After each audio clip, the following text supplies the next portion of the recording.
Assalamu alaikum. We are going to discuss the role of reformer Syed Ahmed Brelvi for the revival of Islam in the subcontinent. Here we are going to discuss how successful was he as a reformer. The contents of this presentation are as follows.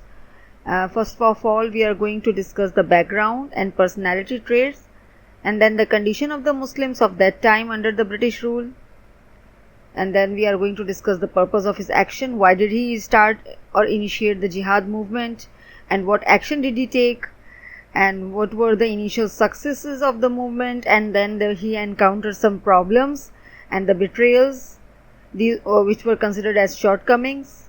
And then we are going to discuss some special battles like the Battle of Balakot. And in the end, we are going to discuss the analysis whether he was a successful reformer or there were some problems that he had encountered that brought about the end of the movement. Syed Ahmed Brelvi had studied in Madrasa Rahimiyya. He was more a man of actions than a scholar. In 1810, he had joined the forces of Pathan military leader Amir Khan.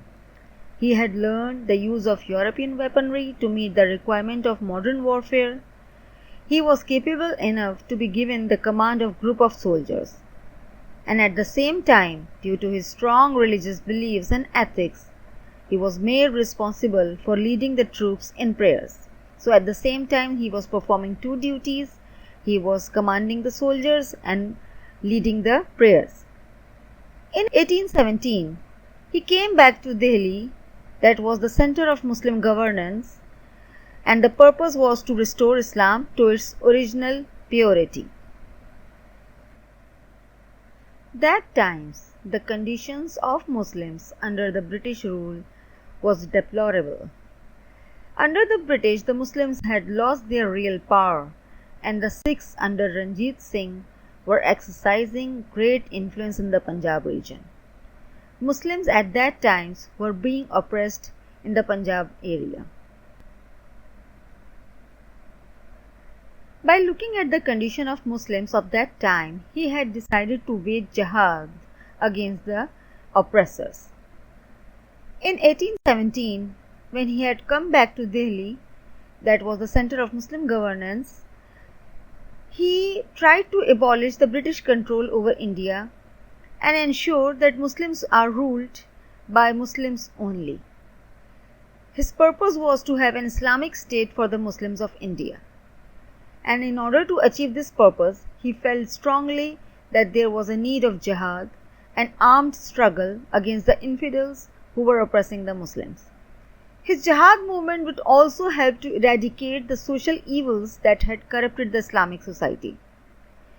Syed Ahmad founded the Jihad movement to restore real power in the hands of Muslims by overthrowing the non-Muslims. He believed that this would be the only way to establish Islamic way of life in the region. Coming to his actions, which was the Jihad movement, he decided to take action from Punjab because he had seen the Sikh oppression there.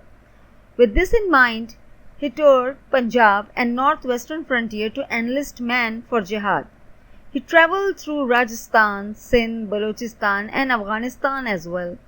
During this tour, he felt Afghan troops always suspicious of each other and were reluctant to join his jihad movement.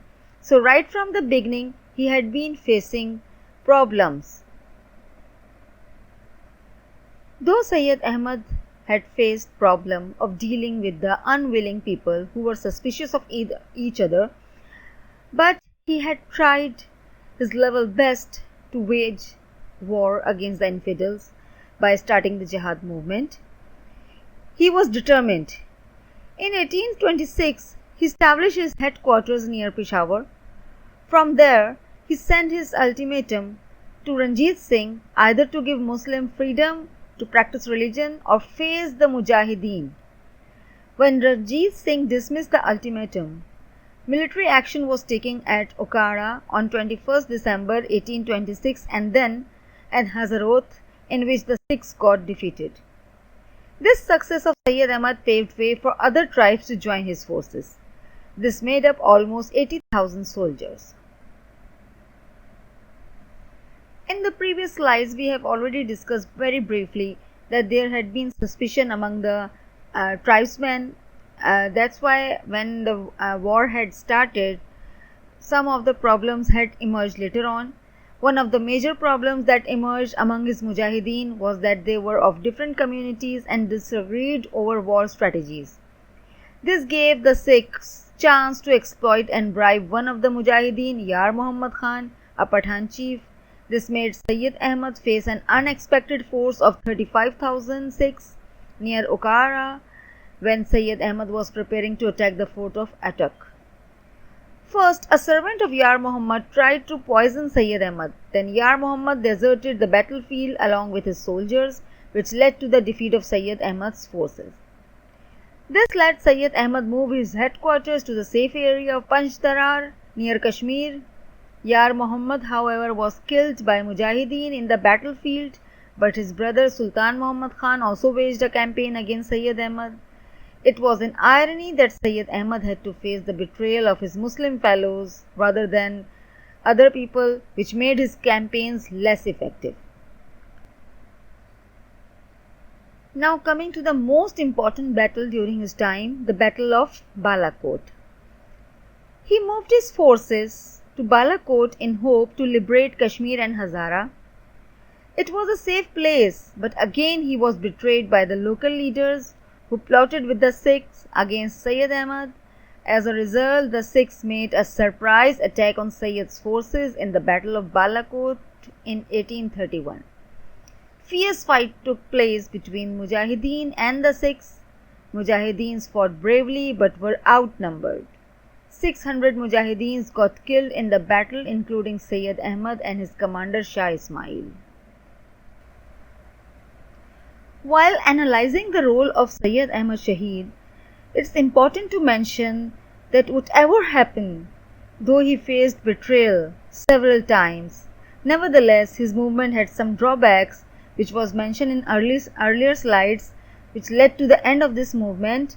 However, it can be said that the movement had also a long-lasting impact, which later paved way for the Pakistan movement.